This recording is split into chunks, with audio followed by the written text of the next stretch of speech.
ትላንትና ሩታ በራሷ ቤት መጥታለች። ቪዲዮ አልታየላትም፣ ግን ምንም ቪዲዮ እይታ የለም። 100,000 ብቻ ነው የታየላት። ሰላም ውድ የዩቱብ ተከታታዮች እንዴት ናችሁ? ደህና ናችሁ? ላይክ፣ ሼር፣ ሰብስክራይብ እያደረጋችሁ አበረታቱን። አሜሩ እና አቤል ማለት ነው ነጭ ቅማል። ስለዚህ የሩታ ቤት በሩታ ቤት በጥሩ ኖቤልም አለ። የሩታ ወንድም ተብሎ መጠራ ማለት ነው መጥቷል። እሱም አለ። ከዛኔ የሰው ህይወት ለምን ትበጨብጫለሽ? ለምን ሰው ህይወት ትበጠብጣለች? እና እናንተ የምትፈልጉ የእሷን ህይወት እንደዚህ አመሳሷ በደህናም እንደምትኖር ትፈልጋላችሁ ነው። እንደውም ድብና አርጋ ማለት ነው ታመስ ብድሩን ትመልስላት። ገና ሄርሜላ እንደ ሩታ ብጥብጥ ሩታ እዚህ ምድር ላይ እንዳለ አብርሃምና ሩታ እንደዚህ ይበጣበጣሉ። እሷም ደግሞ አለች። እሷ ህይወትም ይበጣበጣል። ትናንትና ስታደርጉ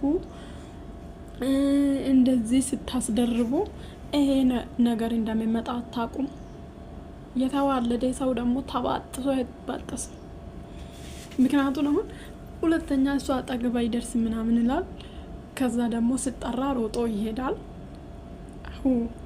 ሮጦ ይሄዳል። ምክንያቱም ልጅ አለ። በቃ እዛ ልጅ ስላለ በእሷን ፈልጎ ባይሆን ራሱ በልጅ ምክንያት ይገናኛል።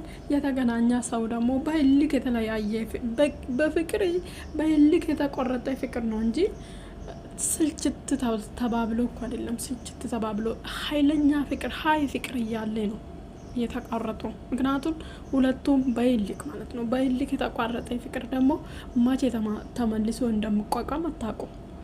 ስለዚህ ሄርሜላ በደህና እንድትኖር እናንተ ደግሞ ሁልጊዜ ጠበቃ አቃጣሪ፣ የራሳችሁ ህይወት የለም። ማቃጠር እዛ ማቃጠር እዛ መላላክ ወይ ወንድ እንደ ሴት የሚሆን እናንተ እሷን እኮ አደርሱም። በፍጹም ሩታን አደርሱም።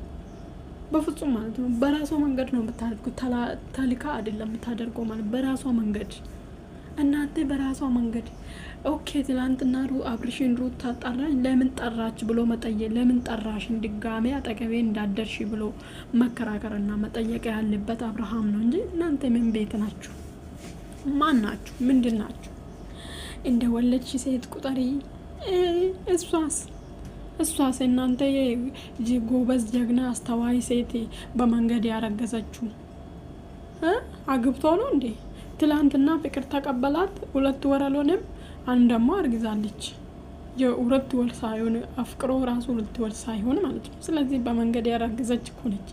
ሩታ ግን ሸማግሌ ከተላከ ባይጋቡም ሸማግሌ ተጋቡ እንጂ በቤተሰብ ባይሆንም ተጋቡ። በቃ አሳየች። በዱባይ ምድር ሄዶ ተጋብቶ ምናምን ነው ቆይታ ነው ወለደችው። በክብር ነው ወለደችው። በቃ እቺ አሁን አብርሃም አላገባትም። እስከዛ ካላገባት ቤተሰብ ላይ ነው አረገዘችው። ቤተሰብ ቤት ነው አረገዘችው። እንደዛ ቁጠሩ። ስለዚህ እናንተ ስርዓት የሷ በጣም ስርዓት ያላት ሴት በዛ በቤተሰብ ክብር በቤተሰብ ለዚህ ቤተሰብ ክብር ያለው ሰው ማለት ነው እንደዚህ አያደርግም። የሰው ባል መቀማት አይሄድም። ምክንያቱም ነገ የእከሌ ልጅ ብላ ትጠራለች። የትና የት ነው የምታገናኙ ሩታና እሷ ማለት ነው። ስለዚህ ድብና አርጎ ትበጠብጥ፣ እንደተበጠበጠችው ትበጠብጥ። ብድሩን በዚህ ምድር ላይ አሁኑ ብድር በምድር የሚባል ነገር አለ። ብድር በምድር የሚባል ነገር አለ። በቃ እንዴት ነው እሷ የእሷን ህይወት እንደዚህ አምሳ አሽከራክራ እስከሚፋቱ ድረስ ልጁ ብቻውን እንዲያድግ አስደርጋ እሷ ዘናፈታ ብላ እንድትኖር የምትጠብቁት ማን ናችሁ እናንተ? የራሳችሁን ህይወት ራሱ አታውቁ። ይህ ሁልጊዜ ያቤላ ማለት ነው ተላላኪ ነው። ግን እኔ የተከበረ ስራ አለኝ። እንደዚህ የተከበረ ስራ ያለ ሰውማ እንደ ሴት ማቃጠር አይሄድም። የራሱን ስራ ነው የሚሰራ። ሲቀጥል ደግሞ አብርሃም በዚህ ጠንሳሽ ነው፣ ዳይሬክተር ነው፣ ሌሎቹ ተዋናይ ናቸው። እናንተ ግን በቃ እናንተ ምደርስ የለም ምናምን በአንድ ጥፊ አሽከራክራ ከቤት የምታስወጣች ሴት እኮ ነው።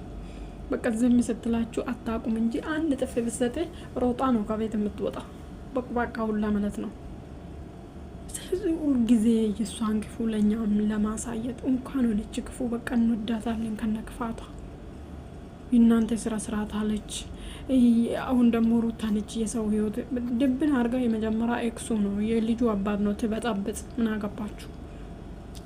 እሷ ተበጥብጣ እሷ በደህና እንደምትኖር ነው የምትፈልገው።